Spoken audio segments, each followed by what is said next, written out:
እንኳን ለገና በዓል በሰላም አደረሳችሁ።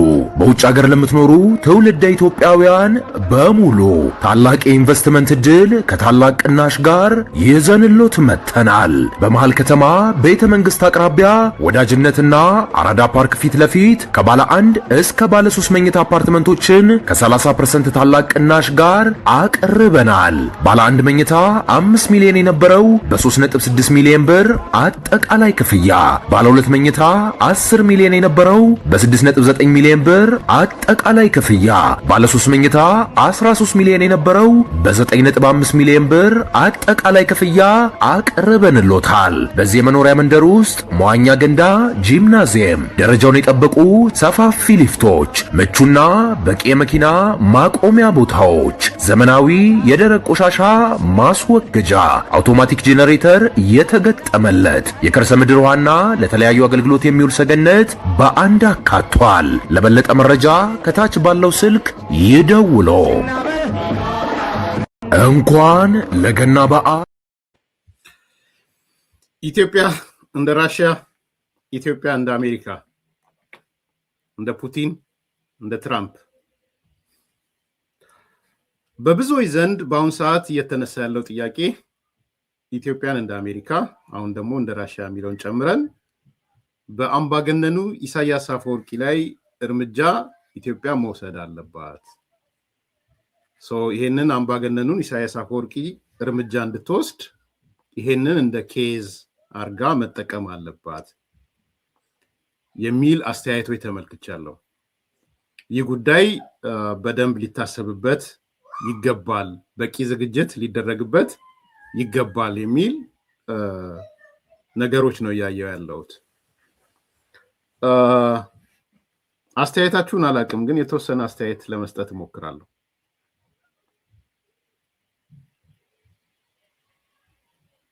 እኔ አንደኛ ከእንትን አንጻር ነው ማየው፣ ከኢሹ ቤዝድ ሆኜ ነው ማየው። ያንን ሳይ ምንድን ነው ማየው፣ በግልጽ እንነጋገር ከተባለም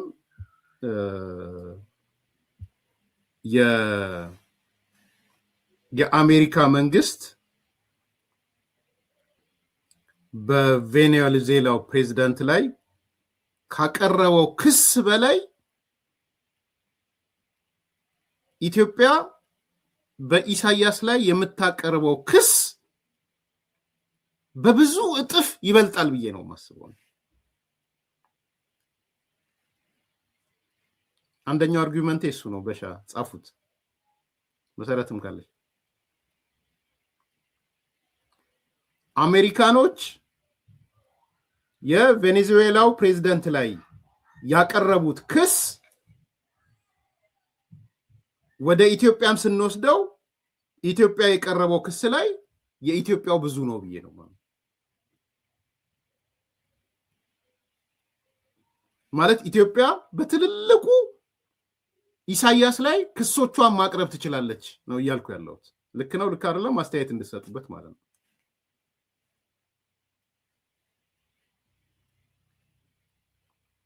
በ1 2 3 ብለን እናስቀምጣለን። አሁን አሜሪካኖቹ ምንድነው ያሉት? የአቃቤ ሕጉ ምንድነው ያለው? በአብዛኛው ከዚህ አደንዛዥ ዕፅ ጋር ነው የያዘው አይደለ? አደንዛዥ ዕፅ ከዕፅ ምርትና ከዝውውር ጋር ተያይዞ ከኮካይን ወደ አሜሪካ ማስገባት ተያይዞ እና የጦር መሳሪያ አውዳሚ መሳሪያዎችን ወደ አሜሪካ ለማስገባት በማሴር ነው የሚለው።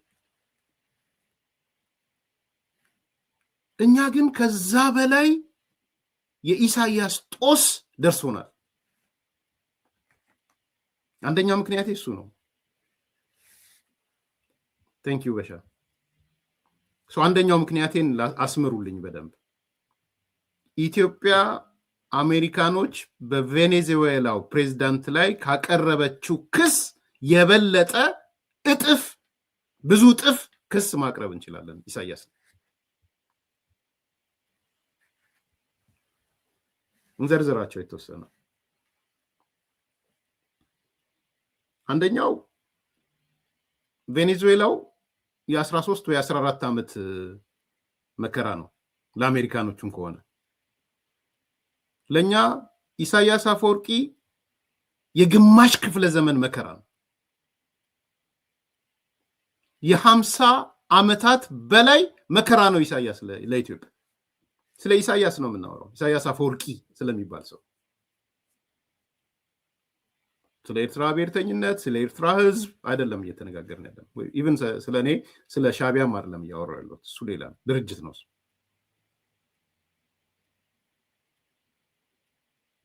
ኢሳያስ አፈወርቂ የሚባል ግለሰብ ግን የ50 ዓመት መከራ ነው ለኢትዮጵያ፣ የግማሽ ክፍለ ዘመን መከራ ነው። መከራነቱ ደግሞ ለመንግስት አይደለም፣ የመንግስት አይደለም መከራነቱ፣ መከራነቱ ለህዝብ ነው፣ ለኢትዮጵያ ህዝብ ነው መከራነቱ።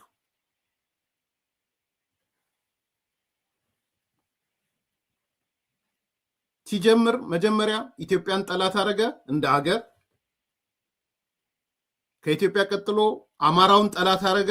አማራውን ለማጥፋት ሄደ። የአማራ ገዢ መደብ፣ የአማራ ቅኝ ገዢ ምናምን እያለ ከእንስሳ ጋር ሁሉ አያይዞ የምታውቁት ነው። እንስሳ ስሎ ሀድጊ እያለ በየአመቱ ሰንደቅ ዓላማ እያለበሰ የነፃነቴ ከነዚህ ነው ነፃ የወጣሁት እያለ እያወጣ እንደ ህዝብ ማለት ነው።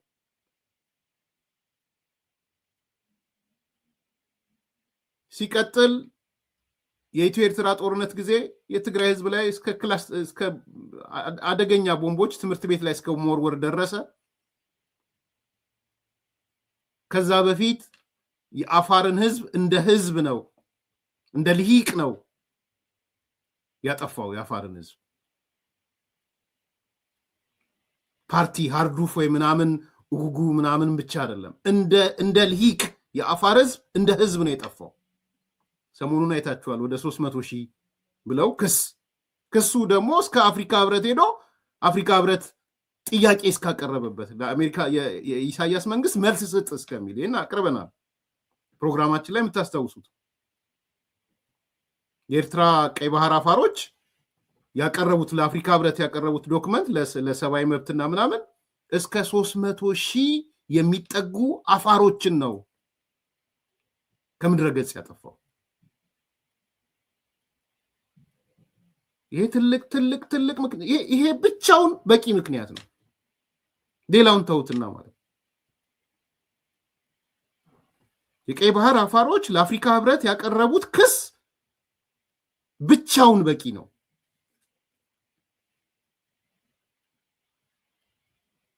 ስለዚህ ከሰብአዊነት አንጻር ስንመለከተው በዚህ ደረጃ ሊገለጽ የሚችል በአማራ ህዝብ ላይ፣ በትግራይ ህዝብ ላይ፣ እንደ ኢትዮጵያም በአፋር ህዝብ ላይ የህዝብ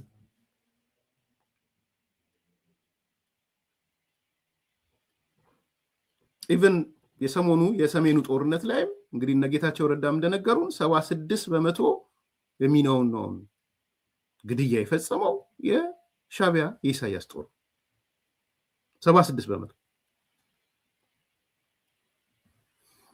አንዱ መሰረታዊ ምክንያት እኔ እንትኑን ማምጣት ለጊዜው አልፈልግም፣ ባህር ወደብ ምናምን የሚለውን ከማምጣታችን በፊት ከሰብአዊነት አንጻር ይሄንን የፈጸመ ሰው ነው። ይሄ ደግሞ የ60 የምንበለው የ50 ዓመት ታሪክ ነው። ስለዚህ ቴንኪው በሻ የቬኔዙዌላው የ13 እና የ14 ዓመት መከራ ነው ከሆነም የኢሳያስ መከራ ግን የግማሽ ምዕተ ዓመት መከራ ነው። ይሄ መከራ ደግሞ መንግስታትን ደርግ፣ ኃይለስላሴ፣ ኢህአዴግ ወይ ብልጽግና የሚል አይደለም። የአማራ ህዝብ ቢቀበሉትም ባይቀበሉትም የትግራይ ህዝብ በረሃብ እኮ ነው የፈጀ 77 እኮ በረሃብ ነው የፈጃቸው። ስልጣን ከያዘ በኋላስ አማራን ቀጠለበት፣ አፋርን እንደ ህዝብ 300,000። ስለዚህ ይሄ መከራ ከህዝብ ከህብረተሰብ ጋር የተሳሰረ ነው እንጂ ከፓርቲ ወይም ከድርጅት ወይ ከመንግስታት ጋር የተያያዘ አይደለም። በቂ ምክንያት ማቅረብ ይቻላል ብዬ ስለማስብ ነው አንዱ። ሁለተኛው ምክንያት በአሁን ሰዓት የኢትዮጵያ ብሔራዊ ደህንነት ስጋት የአገር ደህንነት ስጋት እየሆኑ ካሉ ታሪካዊ ጠላቶች ጋርም አብሮ እየሰራ ነው ኢሳያስ። ከውስጥ ኢትዮጵያን ለማፍረስ ከሚሰሩ ጋርም አብሮ እየሰራ ነው። በዛ ደረጃ የቬኔዙዌላ ፕሬዝዳንት አልተከሰሰም። ሁለተኛው ምክንያት ይሄ ነው። በሻ ጻፈው፣ እደግመዋለሁ። ኢሳያስ ከኢትዮጵያ ታሪካዊ ጠላቶች ጋርም አብሮ እየሰራ ነው። አገር ውስጥ ካሉ ኢትዮጵያን ለማፍረስ ከሚንቀሳቀሱ አካላቶች ጋር አብሮ እየሰራ ነው ያለው። ይሄ በዓለም አደባባይ የሚታወቅ እውነት ነው። እንደ አገሪቷን እንደ ሀገር የማፍረስ ስራ ለመስራት እየተንቀሳቀሰ ያለ አካል።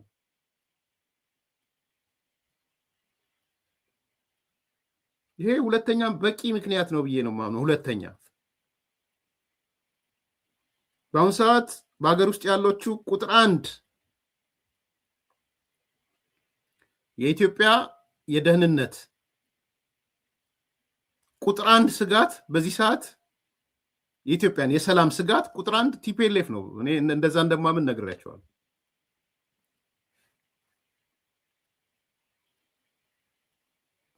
ከማንም በላይ የኢትዮጵያ ቁጥር 1 የሰላምና የደህንነት ስጋት የሚቀዳው ከቲፒኤልኤፍ ነው፣ ከህወሓት፣ ኢቭን ከኢሳያስ አይደለም። ይህም መከራከሪያ ብዙዎች ላትቀበሉት የምትችሉ እንዳሉ አውቃለሁ። ግን እኔ አስቤ የደረስኩበት ነገር እሱ ዋነኛው የብሔራዊ ደህንነታችን ስጋት የሚቀዳው ከህወሓት ነው። አሁን ካለው መቀሌ ካለው ማለት ነው። ቁጥር 1 ምክንያቱም ህወሓት አሁን ከከፊል ሽብርተኝነት ወደ ሙሉ ሽብርተኝነት እየሄደ ነው። ሴሚ ቴሮሪስት ሴሚ ስቴት ነው። አሁን ወደ ፉል የሆነ ኤርትራናይዜሽን ኦፍ ትግራይ ወደ ሙሉ ሽብርተኛ መንግስትነት ነው እየተቀየረ ያለው።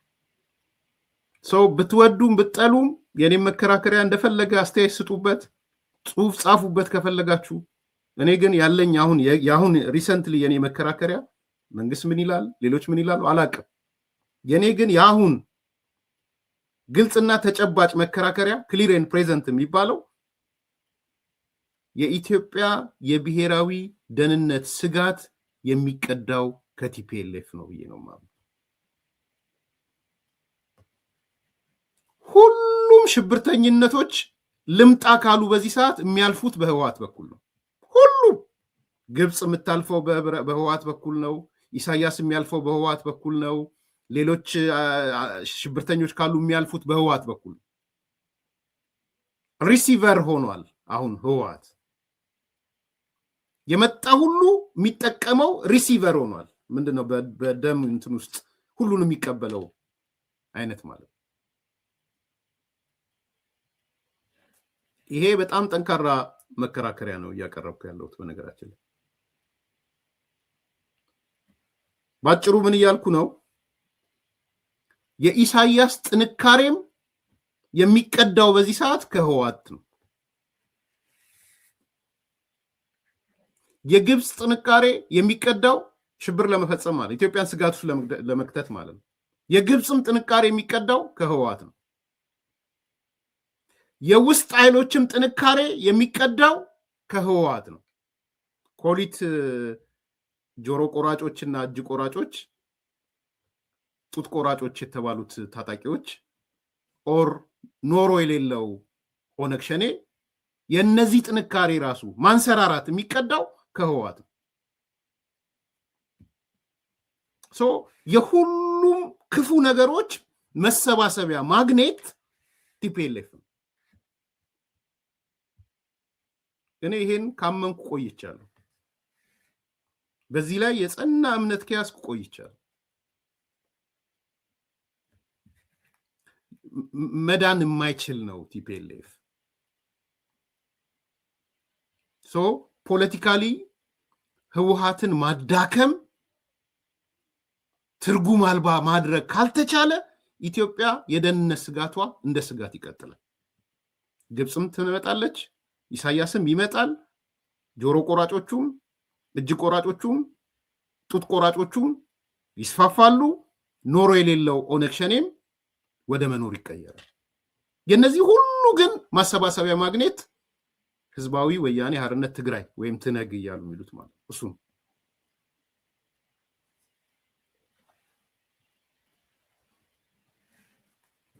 ህገ መንግስት ብትሉ ህገ መንግስቱ የሚቀዳው ከማን ነው? ከቲፒኤልኤፍ እኮ ነው። ሶ የክፉ ነገር ምክንያቶች በሙሉ የክፉ ነገር የአገር የስጋት ነገሮች የሚቀዱት ከህወሓት ነው። ማሰባሰቢያ ማግኔት ነው። ሶ ለኔ በፕሮግራም ደረጃም ቅድሚያ ለሚሰጠው ቅድሚያ ይሰጥ ከተባለ ቲፒኤልኤፍ ላይ ፎከስ ማድረግ ነው ማስበው መጀመሪያ። ሶ አንግሌን እየገባችሁ ያለ ይመስለኛል። ህወሓት ላይ እርምጃ ሳትወስድ ኢሳያስ ጋር በመሄድ ትርጉም ለውጥ አታመጣም። ኢሳያስ እድሜው የረዘመው በህወሓት ምክንያት ነው። የኢሳያስ ቫንጋርዱ ህወሓት ነው። ቫንጋርዱ መከታው ቆሞ እንዲሄድ ያደረገው ድሮም ዛሬም በክፉ ጊዜ ደራሹ ህወሓት ነው ለሻዕቢያ ለኢሳያስ።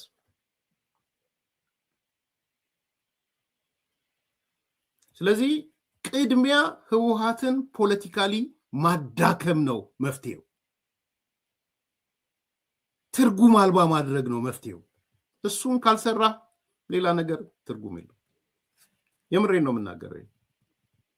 መለኪያዬም እሱ ነው ማለት ነው። እየነገርኩ ማለት ስለ ሜጀርመንት ነው ማወራችሁ። በነገራችን ላይ ኢትዮጵያ ከብሔራዊ ደህንነት ስጋት የደህንነት የጸጥታ የሰላም ስጋት ወጥታለች ብዬ የማስበው ከህወሓት ጋር ያለው ነገር ነው። ወደ ሰላም ይመጣል፣ ወደ ዴሞክራሲ ይመጣል ምናምን የሚል እሱ ቅዠት ነው። እሱ የሚያስብ ሰው ካለ ተሳስቷል። በቃ ህወሓት መቼም አይቀየርም። ብዙ ጊዜ እንደዛ ማለት አልወድም ነበር።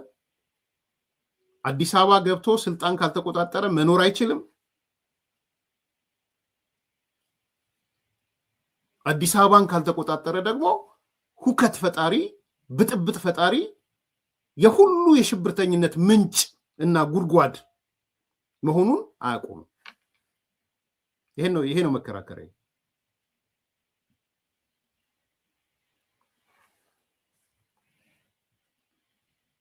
ስለዚህ ወንድሞቼ እህቶቼ እንደ ኢሳያስን ደግሞ ቀጣይ ስትሉ ከኢሳያስ በፊት መቅደም ያለበት አለ።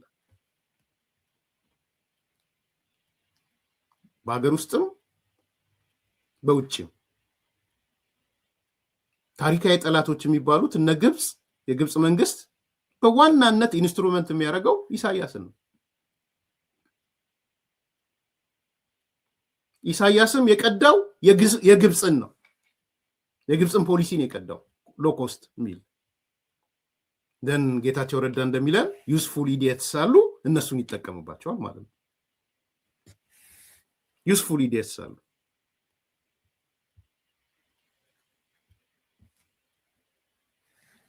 አንዱ ዋናው ጠላቶቻችንንም መሳሪያ አድርጎ የሚመጣው ቲፒኤልኤፍ ነው ማለት ነው። ሁለተኛ ቅድም ያነሳሁት እጅ ቆራጮች፣ ጆሮ ቆራጮች፣ ጡት ቆራጮች የተባሉት ታጣቂዎች ነፍስ ሊዘሩ ከሆነ ነፍስ የሚዘሩት ቢኮስ ኦፍ ህወሓት ነው ነፍስ የሚያዘራቸው የሀገር ውስጥ ማለት ነው። ሶስተኛ ደግሞ አሁንም ኖረው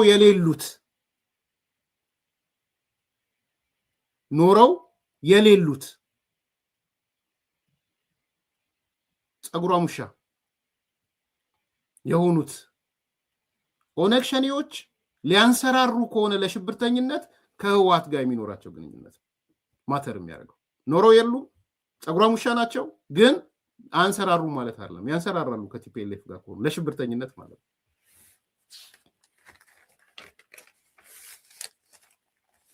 ስለዚህ ቅድሚያ ለሚሰጠው ቅድሚያ ይሰጥ ነው የኔ ጥያቄ፣ የኔ አስተያየት።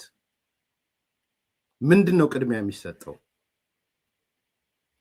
አንደኛ በዓለም ውስጥ ጭቅጭቅ ሳንገባ ከዓለም ጋር ትራምፕ ስለሆነ ነው፣ አሜሪካ ስለሆነች ነው፣ ጉልበተኛ ናት። ከአሜሪካም ከአፍሪካ ህብረትም ከሌላውም ጋር ጭቅጭቅ ሳንገባ መጀመሪያ መውሰድ ያለብን በአገሪቷ ህግ መሰረት ነው መንቀሳቀስ ያለብን፣ በኢትዮጵያ ህግ መሰረት። ኢትዮጵያ የህግ ማስከበር ስራ መሰራት አለበት። ቅድሚያ የህግ ማስከበር ስራው ሊቀድም ይገባል ኢትዮጵያ ውስጥ።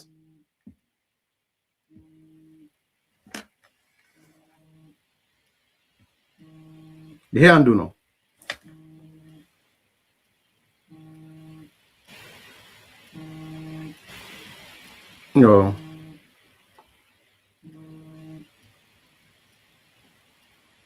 ይሄ አንዱ መታየት ያለበት ነገር ይመስለኛል። ሁለተኛ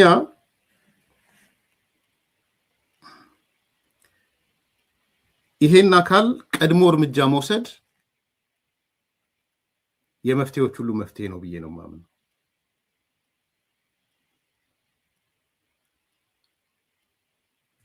ባጭሩ ምን እያልኩ ነው?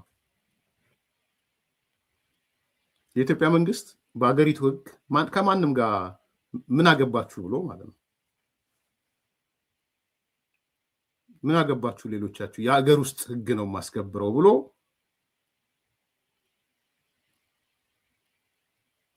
በህወሓት ስራ አስፈጻሚ ውስጥ ያሉ፣ በህወሓት ማዕከላዊ ኮሚቴ ውስጥ ያሉ እና ኦልድ ጋርዶች ሲደመር የህወሓት ታጣቂ የጦር መሪዎች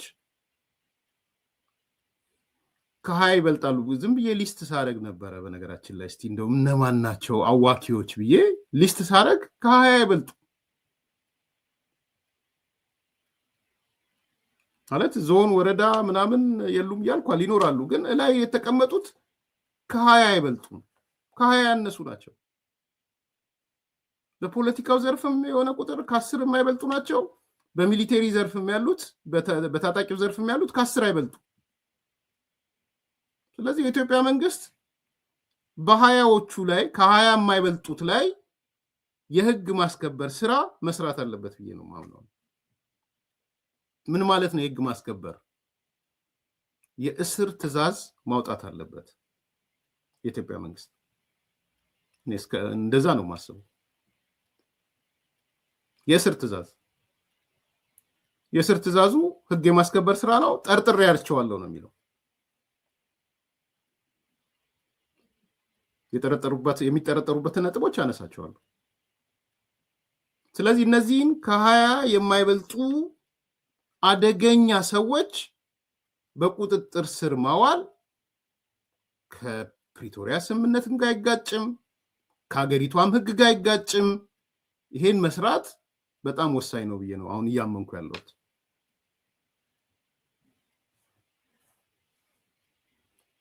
ያ ልክ ነኝ። ከ20 አይበልጡም ወንድሜ። እንደዚህ እያተራመሱ ያሉት ከ20 አይበልጡ፣ ከ20 አይበልጡ።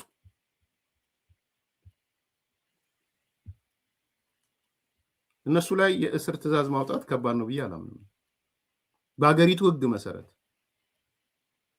ዊትነሶችም አሉ። በእነሱ ላይ ምስክር የሚሰጡ ሰዎች አዲስ አበባ አሉ። በደብረ ጽዮን ላይ ምስክር የሚሰጡ አሉ።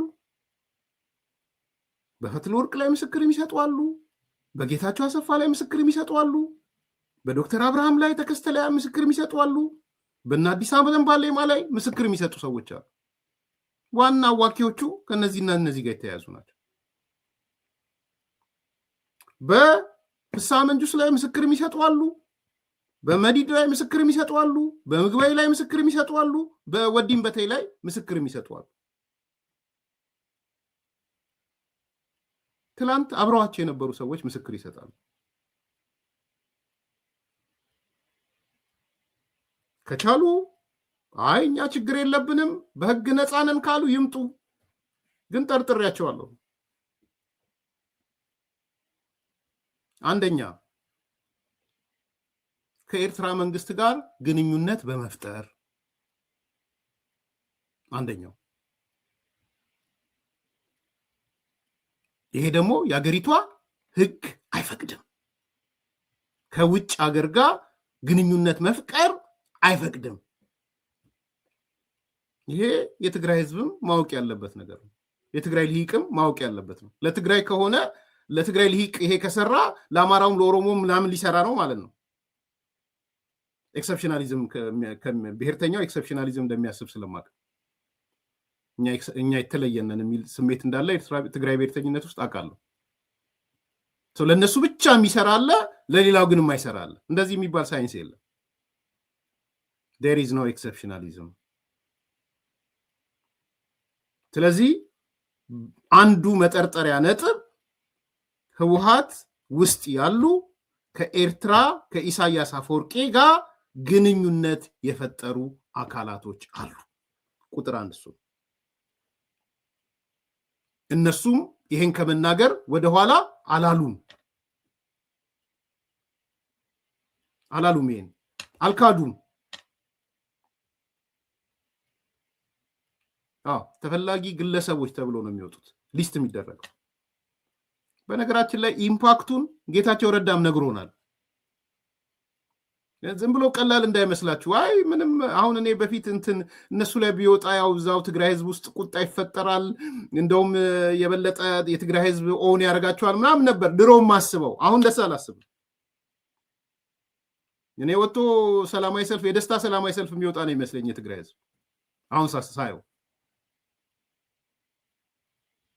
ኤሊቱም ኧረ ተገላገልን፣ አንዳንዶቹ ቪዲዮ ሲሰሯቸው ውሰዷቸው፣ ድሮ እንክፈል ተብሎ ነበር፣ አሁን ግን እኛ ከፍለን ውሰዷቸው የሚሉ የብዙ ድምፅ ነው አይደለም፣ ሌላ ጉዳይ ሆኖ ከብሔርተኛው ውጪ ከትግራይ ብሔርተኛው ውጪ ሌላው የሚከፋ አልመሰለኝም። እነዚህን ሰዎች ተፈላጊ ወንጀለኞች ብለህ የእስር ትዕዛዝ ብታወጣ ማለት ነው።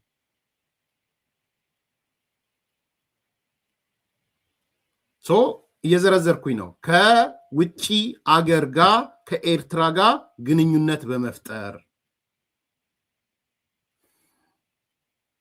ግንኙነቱ ደግሞ ዝም ብሎ ተራ ግንኙነት ሳይሆን የወንጀል ኔትወርክ ያለው ግንኙነት መሆኑ ጥርጣሬህን ነው የምታስቀምጠው። ፕሩፍ ታደርገዋለህ ከዛ በኋላ መስካሪዎች ስላሉ። የወንጀል ኔትወርክ፣ የወርቅ ወንጀል ኔትወርክ፣ የሂውማን ትራፊኪንግ ዓለም አቀፍ ወንጀል ኔትወርክ። ጌታቸው ረዳ ምስክር ነው። ሂውማን ትራፊኪንግ እንዴት እንደሚሰራ በግልጽ አንስተዋል። የኢትዮጵያን ብር ናቅፋን አምጥቶ ትግራይ በማፍሰስ አገሪቷ ላይ የኢኮኖሚ ጉዳት በማድረስ ፋይናንሻል ሴክተሩ ላይ ጉዳት በማድረስ አሜሪካ ትፈቅዳለች ከዶላር ውጭ ሌላ አምጥቶ ብር ላፍስብል? ስለዚህ ትልልቅ ዓለም አቀፍም አገር አቀፍም ወንጀሎች አሉ እዚህ ጋር አሁን የዘረዘርኳቸው።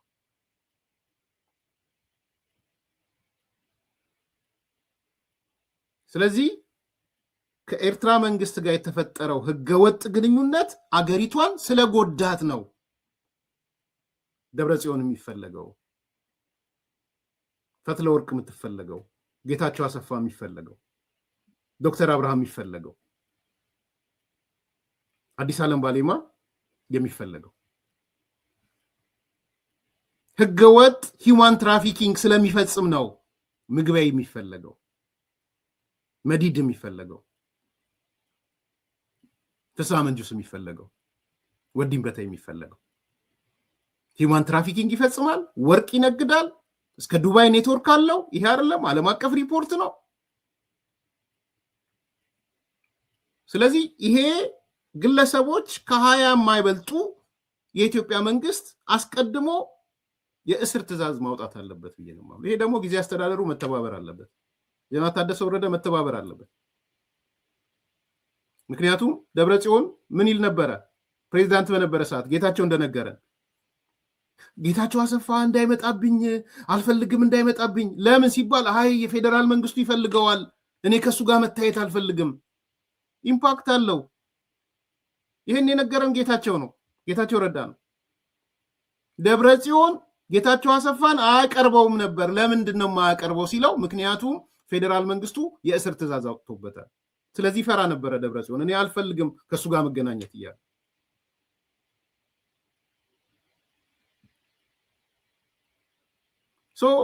ተራ ነገር እንዳይመስላችሁ፣ አብሮ የሚመጣ ነገር አለ። ፍሪዝ ይሆናል እንትናቸው፣ የኢኮኖሚ እንቅስቃሴያቸው ፍሪዝ ይደረጋል። የእነዚህ ሰዎች መኖሪያ ቤት ምናምን አዲስ አበባ የገነቡት በሚሊዮኖች ሊሸጡ የሚያሯሩጡትን ፍሪዝ መሸጥ አይችሉም። አሁን የኢኮኖሚ እንቅስቃሴያቸውን እንደ ግለሰብ ፍሪዝ ማድረግ፣ እነዚህ 20 የተባሉትን ዋነኛ የሽብርተኛ መፈልፈያ ሆነዋል። ወዲም በተይ ሰምተነዋል እኮ ስንት 100 ሚሊዮን ይሸጥ አይሸጥ እያለ። ስለዚህ የንብረቶቻቸውን ለጊዜውም ቢሆን ፍሪዝ ማድረግ ወሳኝ ነው ብዬ ነው ማለት።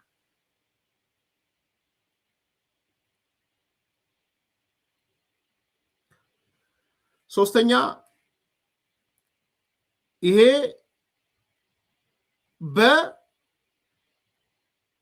በማዕረጎቻቸውን ራሱ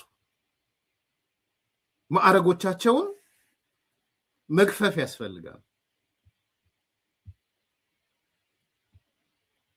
በደንብ መግፈፍ ያስፈልጋል። እያንዳንዳቸው ወንጀላቸው ሊስትድ ነው። በነገራችን ላይ ጌታቸው ረዳ ብቻውን በቂ ነው ለወንጀሎቹ። ለነዚህ ከ20 የማይበልጡ የህግ ማስከበር ነው። የህግ ማስከበር አንድ ነው የተናገርኩት፣ ግልጽ እንድትሆኑ። የእስር ትዕዛዝ ነው ያልኩት። በህጉ መሰረት ጠርጥሬያችኋለሁና ፕሩፍ አርጉ ወንጀለኛ መሆንና አለመሆናችሁን የሚል ሌላ አይደለም። መተው ወንጀለኛ ካልሆኑ ፕሩፍ አድርገው ይሄዳሉ። ሂውማን ትራፊኪንግ ካልሰሩ ፕሩፍ አድርገው ይሄዳሉ። መኒ ላውንደሪ ካልሰሩ ፕሩፍ አድርገው ይሄዳሉ። የወርቅ ኔትወርክ ካልፈጠሩ ፕሩፍ አድርገው ይሄዳሉ። ከኢሳያስ ጋር ግንኙነት ከሌላቸው ፕሩፍ አድርገው ይሄዳሉ። የህግ ማስከበር ስራው የተጠረጠሩት ጉዳይ 1 2 3 4 5 ተብሎ ሊስት የሆነ ጉዳይ ነው። ፖለቲካ አይደለም። ባይዘው እዚህ ጋር ፖለቲካ የለም። ምንም አይነት ፖለቲካ የለም እዚህ ውስጥ። የፖለቲካ ስር ሊሆን አይችልም። የፖለቲካ የስር ማዘዣ ሊሆን አይችልም። የወንጀል እስር ማሰዣ ነው። ይሄ ደግሞ የተነገረ ነው።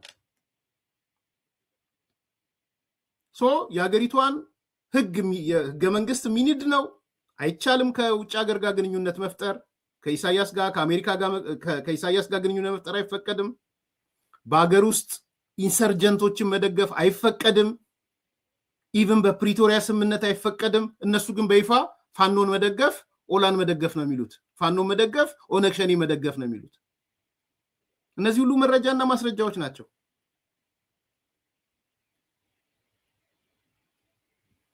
ስለዚህ ይሄንን ሲደረግ ግን እነዚህ ሰዎች ባይዘዌ ጀነራልነት የፖለቲካ ሹመት ነው። ለዛ ነገር ብቁ አቅምና ብቃት አለህ ተብለ ነው ሽልማቱ የተሰጠ ወይም እንትኑ ማዕረጉ የተሰጠ። ፖለቲካ ሹመት ነው። ፕሬዝዳንቶቹ የሚሾሙት ለዛ ነው። ፖለቲካ ሹመት ከሆነ ደግሞ ፖለቲካሊ መነሳት ይችላል ማለት ነው። ያ ሰው ጀነራልነቱን ለተገቢው ነገር ካላዋለ፣ ለሰጠኸው ነገር ካላዋለ መግፈፍም ትችላለህ ማለት ነው።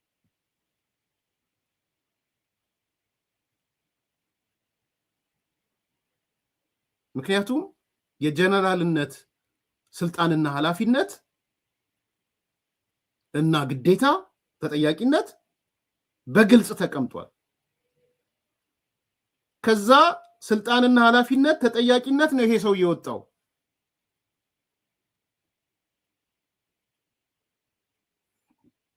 ጀነራል ምንድነው የሚሰራው እኮ አለ በመመሪያቸው አለ። አንድ ጀነራል ብቁ ነው ተብሎ ጀነራል የሚሆነው ምን ሲያደርግ ነው? ሰው እኔ ከዚህ በፊትም አንስቻለሁ እስከ መግፈፍ። እኔ ከዚህ በኋላ ጀነራል ከሌ ምናምን አላቸውም እንዳያችሁት አሁን ዛሬም ስጠራ ወዲም በተይ መዲድ ምናምን እያልኩ ነው የምጠራው።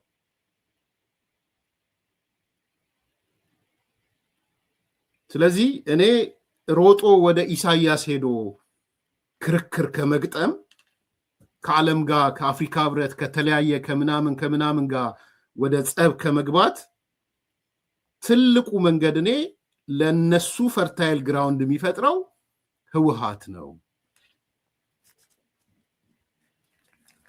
ህወሓት ላይ ማተኮር የቅድሚያ ነው ብዬ ነው የማስበው። የቅድሚያ ህወሓት ሲባል ደግሞ 100,000 200,000 አባላቶቹ አይደሉ ከ20 የማይበልጡ ሌዛንት ወይኒ ጻፉት። ይሄንን ከ20 የማይበልጡ እኔ ሊስት ሳረግ ከ20 አልበለጡብኝ። ጌታቸው የሚያነሳቸው ጻድቃን የሚያነሳቸው ተቋሚ ፓርቲዎቹ መተው የሚያነሷቸው እንዲያረጉ እየተባሉ የሚባሉት ከኢሳያስ ጋር ተገናኙ የሚባሉት ከእንደዚህ ያደረጉ ህገወጥ እየሰሩ ነው የሚባሉት እስር ትእዛዝ በሙሉ ሲቆጠሩ ከ20 አይበልጡም። እኔ ከበለጠ ጻፉልኝ ሊስት አድርጋችሁ ከሌ ብላችሁ ከ20 ከበለጠባችሁ ይቺ ሀገር እየተታመሰች ያለችው የግብፅም ሮል እየመጣ የኢሳያስም ሮል እየመጣ የጆሮ ቆራጮቹ የእጅ ቆራጮቹ የጡት ቆራጮቹ ታጣቂዎች እየመጡ ያሉት የፀጉራ ሙሻውም እየመጣ ያለው ቢኮዝ ኦፍ ቲፒኤልኤፍ ነው። ማሰባሰቢያ ማግኔቱ እነዚህ 20 ሰዎች ናቸው። አሰባሳቢ ማግኔቱ ላይ ፎከስ እናድርግ ምለው ለዛ ነው።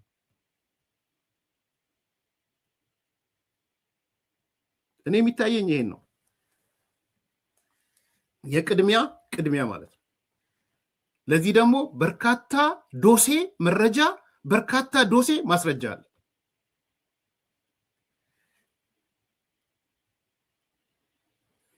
ከነሱ አልፋችሁ ከሄዳችሁ ታጣቂዎቹ ራሱ ማስረጃዎች ናቸው። በነገራችን ላይ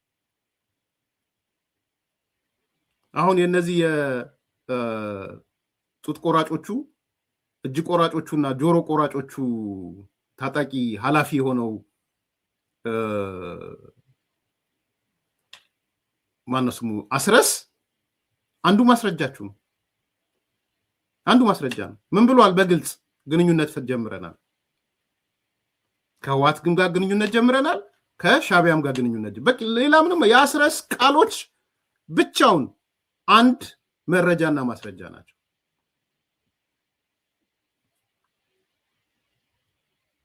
አስረስ ራሱ የተናገረው ማለት ነው። ከአስረስ ውጪ ሌሎችም ተናግረዋል። ጽምዶ ፈጥረናል ብለዋል። ጽምዶ ወንጀል ነው በነገራችን ላይ። ጽምዶ ፈጥረናል ብለው ምስክርነት የሰጡ ሰዎች ታጣቂዎቹ ናቸው።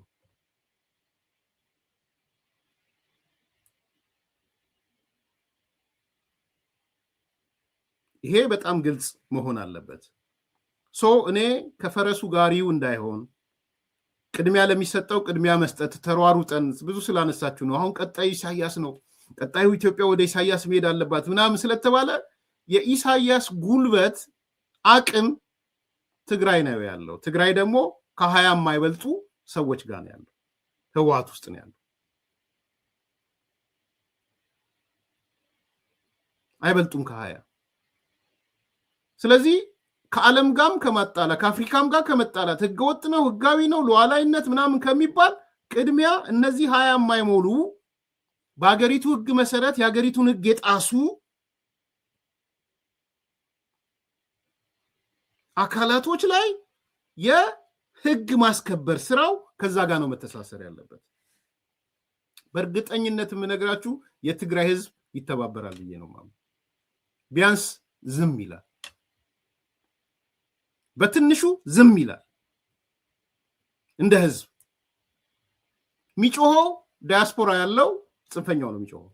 ጽንፈኛ የትግራይ ብሔርተኛው ከሱ በላይ ደግሞ የአማራውና የኦሮሞ ብሔርተኛ እሱ ጮሃል። ቢኮዝ የኦሮሞ ብሔርተኛው ጽንፈኛው የአማራ ብሔርተኛው ጽንፈኛው የሚቀዳለት ከየት ነው? ከህወሓት ነው የሚቀዳለት።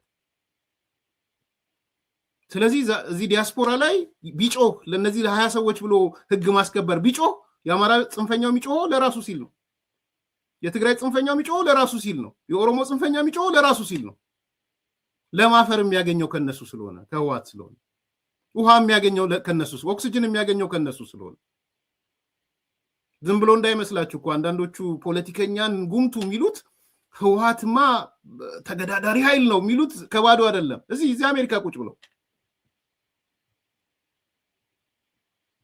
አብረኑንን አብረን አሉንን እንዲህ ምናምን ክሪስታል ሲቲ፣ ሚኒሶታ፣ አትላንታ፣ ሲያትል ምናምን እያሉ አምስተርዳም የሽግግር መንግስት የሚሉት እነዚህ አካላቶች መተማመኛቸው ቲፒኤልኤፍ ናት። በነገራችን ጠቅላላ አብሮ አለ አብሮ የለም የሚባለው በሙሉ ከአትላንታ ያለው ምን ያለው መተማመኛው ቲፒኤልኤፍ። ለዚህ ነው ባንደበታቸው ህወሓት ይሻለኛል ብለው የተናገሩት። እንዳትሸወዱ። የደም ስራቸው እሷ ናት። ያ አንደኛው ጉዳይ ነው። ሁለተኛ ግን ይሄ ማለት ወደ ኢሳያስ አይኬድም ማለት ደግሞ አይደለም። ቅድሚያ ለሚሰጠው ቅድሚያ ከተሰጠ በኋላ ሰከንድ ተርሙ ላይ ወደ ኢሳያስ መሄድ ደግሞ ያስፈልጋል ብዬ አምናለሁ። ሰከንድ ፌዝ ነው መሆን ያለበት።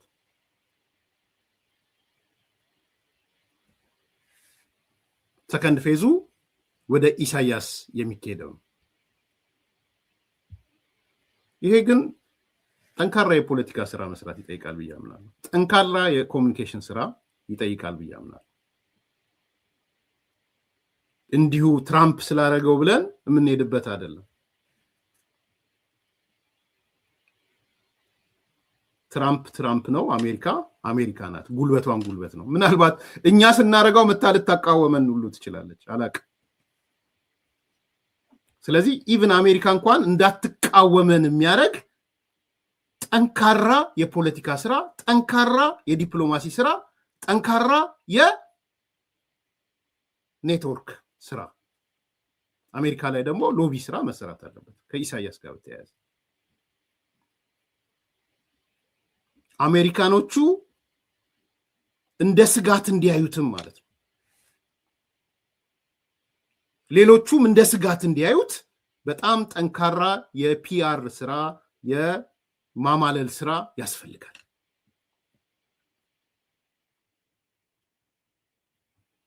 ይህ አንዱ ነው። ከዚህ አንጻር ለምሳሌ እኔ ምን ያህል ኢትዮጵያኖች ተጠቅመውት እንደሆነ አላውቅም።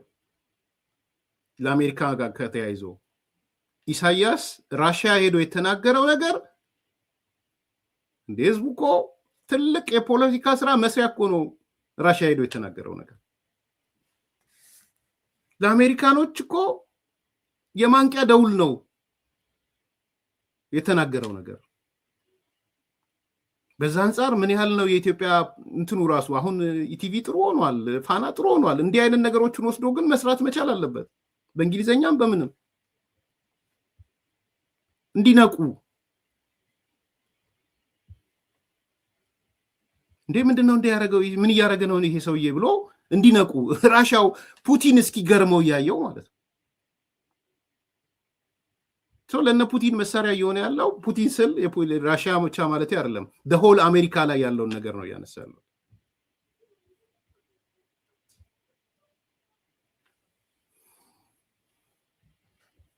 From our perspective, when people talk about Russia, Ukraine, I say there is no Russia-Ukraine war at all. There is no Russia-Ukraine conflict. This is war declared by NATO on Russia. The war declared by NATO on Russia is not only for Russia, it's for dominating the whole world. It's for hegemony. This is an agenda developed after the end of the Cold War. They came up with this fantasy about containing Russia, containing any power, small, big, that challenge them technologically, economically, socially, culturally. They have to contain everybody. It's a defunct ideology.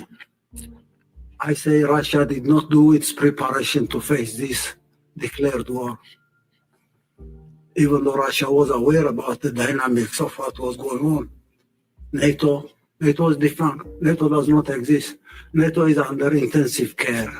EU does not exist. EU is under intensive care.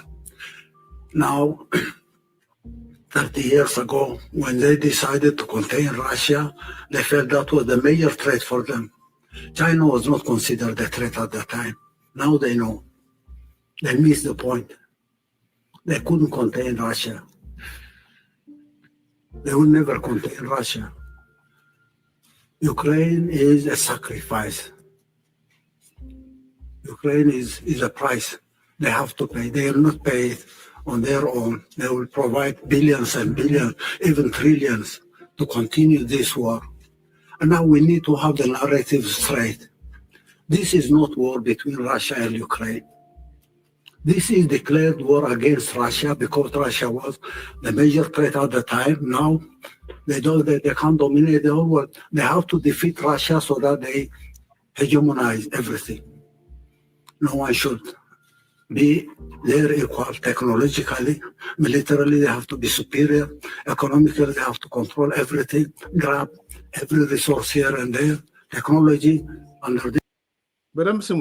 ይሄ እንግዲህ አሜሪካኖቹ አልሰሙትም ከሚል ተነስቼ አይደለም እኔ የተናገርኩት የኢትዮጵያ የዲፕሎማቲክ ሰዎች የኢትዮጵያ ሚዲያ አጀንዳ ያርገው ነው እያልኩ ያለሁት ግልጽ እንድትሆኑ እንጂ አሜሪካኖቹ ባንዴ ነው ሞኒተር አድርገው ይዘውታል። ምንም ጥያቄ የለውም። ግን ከአሜሪካኖቹ በላይ የኢትዮጵያ የፖለቲካና የዲፕሎማሲ ስራ ምን ያህል ተጠቅሞበታል ፕሮግራም ሲሰሩ አላየውም ያልኳችሁ ለዚህ ነው። control, that dream is no more. Now the fighting going in Ukraine, it's their battleground. That battleground is a sacrifice for them. And we need to put this straight on the record. When a big meeting like this, Russia, Africa is held, people will have to come to a consensus.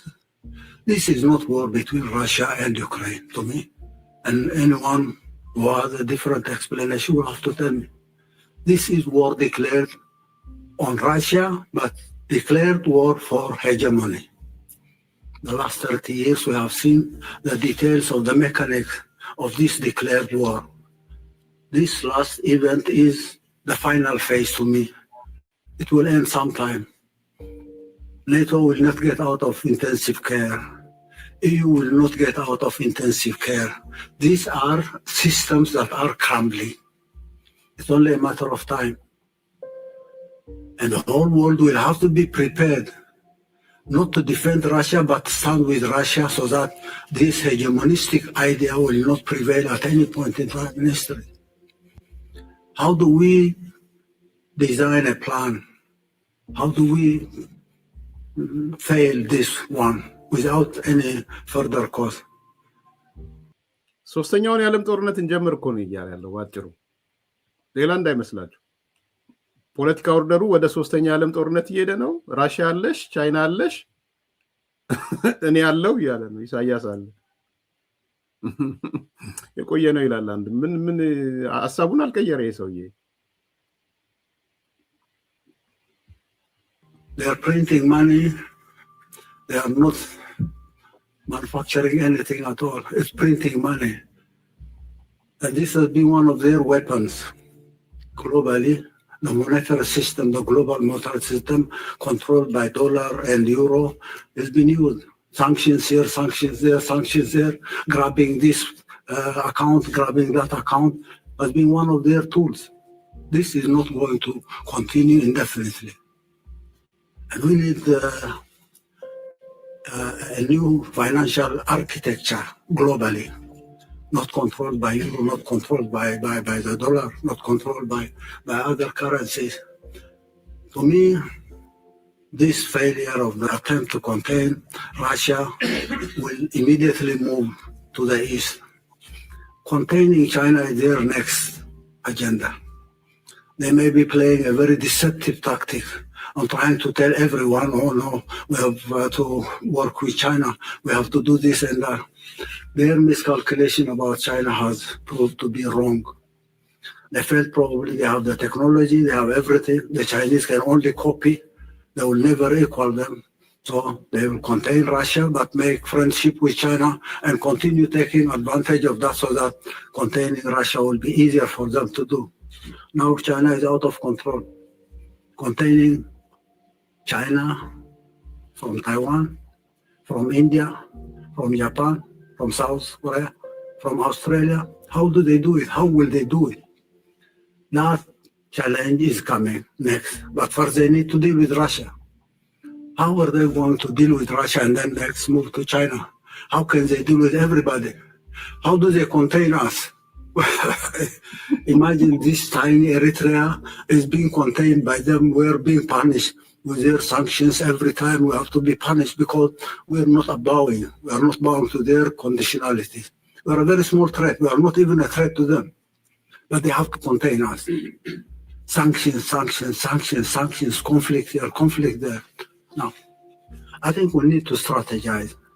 And I say Russia will have to lead this strategy.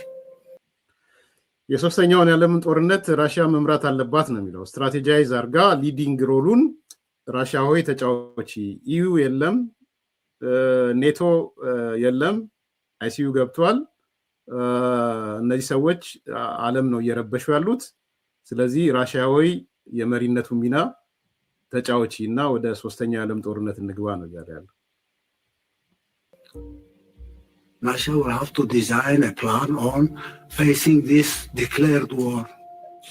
Not only on Russia, but it's a global war. Everybody should come and join Russia on this strategy. The sooner the better. The easier way we can control this hegemonistic strategy and frustrate that strategy, we give peace. Development will come. Nobody is going to bother us. Nobody is going to bully everybody. Sanction, bully, defamation, demonize, psychological warfare, sanctions. We need a strategy, an alternative strategy for this hegemonistic declaration of war. And every event, bilateral, multilateral, will have to adopt this strategy. And that's why I said during my intervention. ይበቃል። ብዙ ደቂቃ ነው ግን አይ ቲንክ ይሄ መነሻ ነው። ይሄ ላይ ሚዲያው የኢትዮጵያ ሚዲያዎች ፖለቲካም ዲፕሎማሲካሊም መስራት መቻል አለባቸው ብዬ ነው የማስበው። ይሄ አንደኛው ነው። ፎከሳችንን መጀመሪያ ግንዛቤ መፍጠር፣ ይሄ ሰው ምን ያህል የዓለም አደጋ መሆኑንም ትንሽም ቢሆን ምንም እንኳን ነቀነቅነው ዝሆኗን አጠገቡ አስቀምጦ በድልድዩ ላይ ሄደች ያለችው እንቁራሪት ነቀነቅነው እንዳለችው ቢሆንም ለኢትዮጵያ ግን እንደሱ አይደለም። ለኢትዮጵያ ይሄ ከዓለም አንፃር ነው። ለኢትዮጵያ ግን የቲፒኤልኤፍ ዋነኛ መጋቢ ነው። ስለዚህ ይሄ አንዱ ነገር ነው። ይሄንን ማሳየት ያስፈልጋል ማለት ነው። ሁለተኛ ኢቭን ነጌታቸው ያቀረበው ነገር አለ። ጌታቸው ምንድነው ያለው? ግብጽ የዚህ አካባቢውን ቀጠና የምታምሰው ኤርትራ መሆኗን ለማሳየት በሎ ኮስት በሆነ እሱ ዩስፉል ኢዲየትስ ያላቸው ሰዎችንም እየተጠቀሙ ነው ያለው። እሱንም ማሳየት ያስፈልጋል ብዬ ነው። ይሄ ህዝባዊነት የሚባል ከመሰረቱ አሽቀንጥሮ የጣለ ሊደርሺፕ ስለሆነ ከማንኛውም ጋር ሊያብር ይችላል። ለትግራይ ህዝብ ኢንተረስት ከሆነ የትግራይ ህዝብ ሰማችሁ አይደል? ከማንኛውም ጋር ሊያብር ይችላል። ከማንኛውም ጋር ስለ ቲፒኤልኤፍ ነው የሚያወራው። ከማንኛውም ጋር ቅድም ያልኳችሁ ማጠንጠኛ ይሄ ነው። ብቻውን አስመራ ጎረናዎች ላይ በሰላም እኖራለሁ የሚል እምነት የለውም። ሰው ምንድነው የሚፈልገው? በቃል ነው። ይሄ ዲፕሎማቶች የሚነግሯቸው ፌደራል አያስፈራቸውም ሲባሉ ዩሱሊ ዴት ሳሉ ከዛ ሻዕቢያ ከግብጽ በጣም የተማረው አሪፍ ነገር ካለ በርካሽ የሆነ አጀንዳ ማስፈጸም ነው። ግብጾች በጣም የሚያስገርም ኳሊቲ ነው ያላቸው። ሱዳን ውስጥ ግብጽ ውስጥ ወይ አቡ ሲምበል ወይ አስዋን ወይ እስማኤልያ ወይ ካይሮ የኢኽዋን የዚህ የሙስሊም ብራዘርሁድ ሜምበር ተብሎ ከተገኘ ይሰቀላል። የሙስሊም ብራዘርሁድ ፖለቲከኞች ግን ሱዳን ውስጥ መንግስት እንዲያቋቁም ያግዛሉ። ቢኮዝ ሱዳንን ማዳከም እስከቻለ ድረስ ማንኛውም አጀንዳ ይቀበላሉ። ምክንያቱም የሚያባንናቸው አሁን ህዳሴ ግድብ ምናምን ሲባል ዝም ብሎ ነው ያው ለአመል ነው የሚያወሩት እንጂ በጣም የሚያስጨንቃቸው ሱዳን ከተረጋጋ 12 ሚሊዮን ሄክታር ዝም ብሎ በመስኖ ማልማት ይችላል። ይህንን ያስቡና ኢሳያስ ከግብጽ ሌላ ቁም ነገር አልተማረም። ፒራሚድ አልተማረ፣ ምን አልተማረ። ዓላማውን በርካሽ ማስፈጸም ግን ይችልበታል። እንዴት እንደሚመለመላቸው ነው ግራ የሚገባ። አሁን እኔ አሁን በፍጹም ልመለመል አልችልም። የፈለገ ፌደራል መንግስቱን መጣል ብፈልግ ኖሮ ኤርትራ ጋር አልሰራም። ኢትስ ኢምፖሲብል። ዳት ኢሳያስ ነው። ኤርትራ ህዝብ ጋር ምንም ችግር የለም። ኤርትራ ህዝብ እንደ ሀገሩ የሚበደል ህዝብ ነው። ሰላሙን የሚፈልግ ህዝብ ነው። ኢሳያስ በማኒፕሌሽን ነው እድሜ ልኩ የሚኖረው። አያስቆመንም እኮ ነው የሚለው። ማንም ጅል ሊያስቆመን ሳውዝ አፍሪካ ድረስ ብንሄድ ማንም አያስቆመንም ብሎ ነው የሚያምነው። አብረን ከሰራን ዲፕሎማቶች ጠይቋቸው ለምንድን ነው ፌደራል እንዲህ እየፎከረ ነው ይባላል አትፈሩም ሲሏቸው ወይ ዩሱሊ ዴት ደቡብ ድንበራችን ወደ ደቡብ አቅጣጫ ደናቆርት ያሉን የምንጠቀምባቸው ነው የሚል። ስለዚህ ቲፒኤልኤፍ የዛ አካል ነው፣ አሁን ፋኖ የዛ አካል ነው። ኢሳያስ አሉ ደግሞ በደህናው ሰዎች እንኳን ያስመራቸውም ታውቃለህ አሉ የዚህ ጉዳይ መሪዎች የሆኑ 2 ናቸው 3 ኮሎኔሎች ማድረግም አይጨምሩም። እሱን አልፋቤት ሱፕ ኦፍ ኢትዮጵያን ኦፖዚሽን ግሩፕስ አስመራ ቤት ሰማቸዋል። የአሜሪካ መንግስት ዲፖርት ካደረገን ወደ አስመራ ነው የሚሄደው። ያኮረፈው ሁሉ የሚሄድበት ማንንም ሰው አይመርጡም። ፍራስትሬት ያደርጋሉ። ይገባኛል። የፋኖ መበታተን ምናምን ትንሽ ያበሳጫቸዋል። ግን የኤርትራ መንግስት በርካሽ ነው ሁሉ ነገር ማስፈጸም የሚፈልገው። እንዳልኩ ከግብጽ የተማሩት ነው። በርካሽ ለማስፈጸም የሚያደርጉት ጥረት የህዝብ አጀንዳ ቢኖረው ቲፒኤልኤፍ ሊደርሺፕ ኢሚዲየትሊ ነው የሚያቆመው። ዲስከስትድ ነው ሆነ ያለበት። ከፌደራል መንግስት ጋር የፈረምኩት ስምምነት አለ። የኢትዮጵያ አካል ነኝ ግን ይህን ስላልኩ ስላልኩ አይደለም። ከኢትዮጵያ ውስጥ የሚገባኝን ድርሻ ግዴታዬንም ልወጣ ግን ይሄን ማድረግ አለብን ብለህ ጄኑዊንሊ ቦናፋይድ የሆነ ኢንጌጅመንት ካረግ የተሻለ ውጤት ማምጣት ትችላለህ። እኔ ተደጋጋሚ እናገራለሁ። ምንም የጦርነት አፒታይት የለም አሁን ሲገባኝ እዚህ ጥሩ ልማት ያመጣው ነው ብለህ የምታምን ከሆነ እሱን ማስቀጠል ነው የምትፈልገው አይደለም እንጂ ሁሉ ስራ እየሰራ አንዳንዴ ምን እላለሁ ስብሰባችሁን የተገላገልኩት አለኝ ጠቅላይ ሚኒስትሩ አንድ ጊዜ ለስብሰባ ናላይና ዞራችሁ የረባ ስራ ማልሰራም ነበር አለ። he was probably right። ምክንያቱም ምንም ለያዥ ለጨባጭ በሚከብድ አጀንዳ ስለዚህ አንድ ቀን ቁጭ ብለህ የተግባባህበት ጉዳይ የለም ወይ ለተንተንህ እንኳን ችግርህን ተረድተህ ለመፍታት የሚያስችል አቅጣጫ አታስቀምጥ። ይሄ ህዝባዊነት የሚባል ከመሰረቱ አሽቀንጥሮ የጣለ ሊደርሺፕ ስለሆነ ከማንኛውም ጋር ሊያብር ይችላል። ለትግራይ ህዝብ ኢንተረስት ከሆነ የትግራይ ህዝብ ኢንተረስት እንዴት ነው ማስጠብቀው? ነጋዴዎች አሉ። ይሄን ነው ያልኩላችሁ። ከማንኛውም ጋር ሊያብር ይችላል። ህወሓትን ነው እያወራ ያለው ነገራችን። ስለዚህ ሳጠቃልለው ይሄን ፓርት ለእኔ ለጠየቃችሁኝ ቅድሚያ የኢትዮጵያ መንግስትም ፎከሱን ወደ ቲፒኤልኤፍ አድርጎ ከቲፒኤልኤፍም እነዛ ከ20 የማንሱ ሰዎች ላይ ቅድሚያ ትኩረቱ በታጣቂ አዛዥ ያሉ በፖለቲካ አዛዥ ያሉ ከ10 አይበልጡም። አንድ ላይ ምናልባት ብንደምራቸው ከ15-14 አይበልጡም። በነገራችን ላይ እነሱ ላይ ፎከስ ማድረግ እነሱ ላይ ፎከስ ሲደረግ ደግሞ እንትኖች አሉ። ምክንያት 1 2 3 ተብሎ የሚቀመጡ አሉ። ዓለም አቀፍ ወንጀሎች አሉ፣ አገር አቀፍ ወንጀሎች አሉ፣ የሀገሪቷን ህገ መንግስት የጣሱ ነገሮች አሉ። ስለዚህ እነዚህ ነገሮች በግልጽ ተፈላጊ ያደርጋቸዋል። እነዚህ ሰዎች ተፈላጊ ናቸው። ሶ እነሱ ከደረቁ ኢሳያስ ቶሎ ይሞታል። የኔ መከራከሪያ የኔ አርጊውመንት እሱ ነው።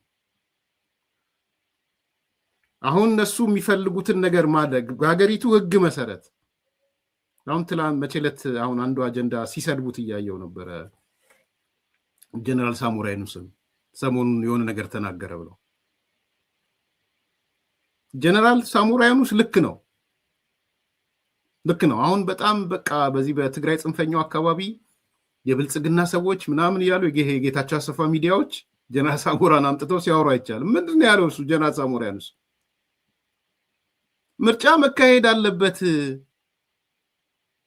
ትግራይ የፌዴራል መንግስቱ ወንበሯን 38 ወንበር መግባት አለባት፣ ውክልናዋን በፌዴሬሽን ምክር ቤት ማግኘት አለባት፣ በተለያዩ የፖለቲካ ስልጣኖች ላይ ትግራይ መግባት አለባት። ስለዚህ ምርጫው መካሄድ አለበት ትግራይ ውስጥ። በጊዜ አስተዳደር እስከ መቼ ነው ትግራይ የምትቆየው?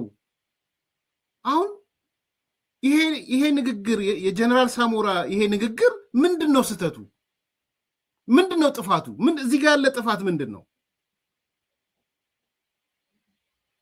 ወረዱበት በቃ ጀነራል ሳሞራን እየፈለጉ ማለት ነው። ለምን? ቢኮዝ እነሱ የሚፈልጉት ኤርትራናይዜሽን ኦፍ ትግራይ ነው የሚፈልጉት። ትግራይ ውስጥ ፈጽሞ ምርጫ እንዳይካሄድ። ቢኮዝ ኤርትራ ምንም ምርጫ አካሄዳ የምታቃርገር አይደለችም። ትግራይ ውስጥ አንድ ፓርቲ ብቻ እንዲኖር፣ ምክንያቱም ኤርትራ ውስጥ አንድ ፓርቲ ነው ያለው። ትግራይ ማለት ህወሓት ማለት ነው ተብሎ እንዲሳልላቸው ነው የሚፈልጉት። ምክንያቱም ኤርትራ ውስጥ ኢሳያስና ሻቢያ ብቻ ነው ያለው፣ የኤርትራ ህዝብ ማለት ነው። ትግራይ ውስጥ ኢኮኖሚ ሞኖፖሊ እንዲፈጠር የሚፈለገው ከህወሓት ነው። ኢኮኖሚው ሞኖፖላይዝ የሚያደርገው ለምን? ኤርትራ ውስጥ እንደሱ ስለሆነ። ስለዚህ ኤርትራናይዜሽን ኦፍ ትግራይ ምርጫን አይደግፍም። ጀነራል ሳሞራ መጣና ምርጫ መካሄድ አለበት፣ ወደ ፌዴራል መንግስት ውክልና ሊኖረን ይገባል፣ ፌዴሬሽን ምክር ቤት ውክልና ሊኖረን ይገባል፣ ፓርላማ ውክልና ሊኖረን ይገባል ወዘተ አለ። ጊዜ አስተዳደር ሆኖ መቀጠል አይቻልም አለ። ይሄ እኔ ለፌዴራል መንግስቱም እንደ መልእክት ነው የማየው። በነገራችን ላይ እንደ መልእክት ነው የማየው። የጀነራል ሳሞራን ሐሳብ ፌዴራል መንግስቱ ኮንሲደር ማድረግ አለበት። ምርጫ ካላካሄዱ እነ ጀነራል ታደሰ ወረደ አሁንም በጊዜያዊነት እያሉ ሊቀጥሉ ነው። ስለዚህ 4 ወር ነው የቀረው። እድሜ ስንት ነው አሁን ጀነራል ታደሰ ወረደ? 4 ወር ወይ 3 ወር። ከዛ በኋላ ጊዜ አስተዳደር የሚባል ነገር መኖር አለበት ብዬ አላምንም። እኔም አላምንም እንደ ጀነራል ሳሞራ። ትግራይ ውስጥ ምርጫ መካሄድ አለበት። ያን ለማድረግ ግን እነዛ 20 ሰዎች ናቸው በሽታዎች።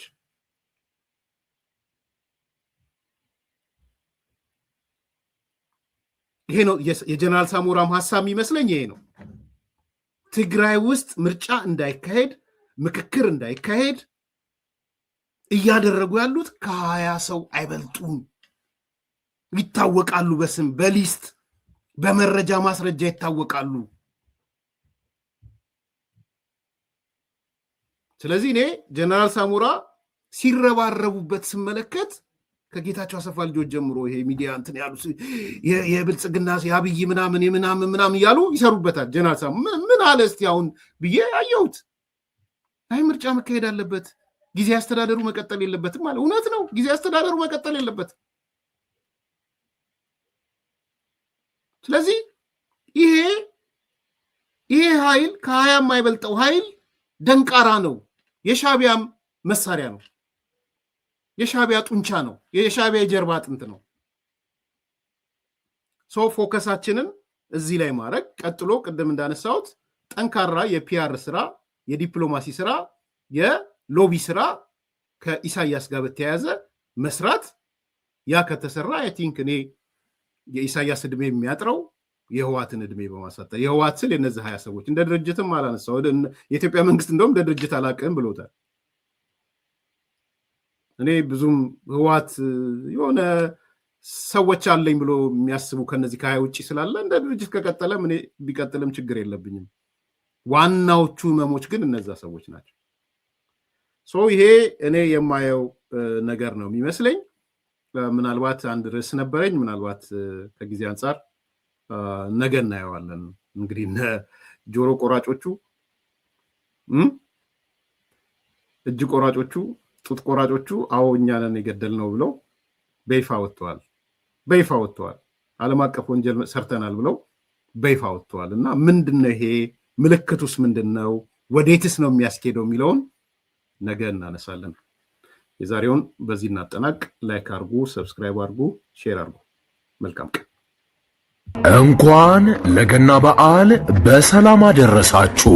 በውጭ ሀገር ለምትኖሩ ትውልደ ኢትዮጵያውያን በሙሉ ታላቅ የኢንቨስትመንት ዕድል ከታላቅ ቅናሽ ጋር ይዘንሎት መጥተናል።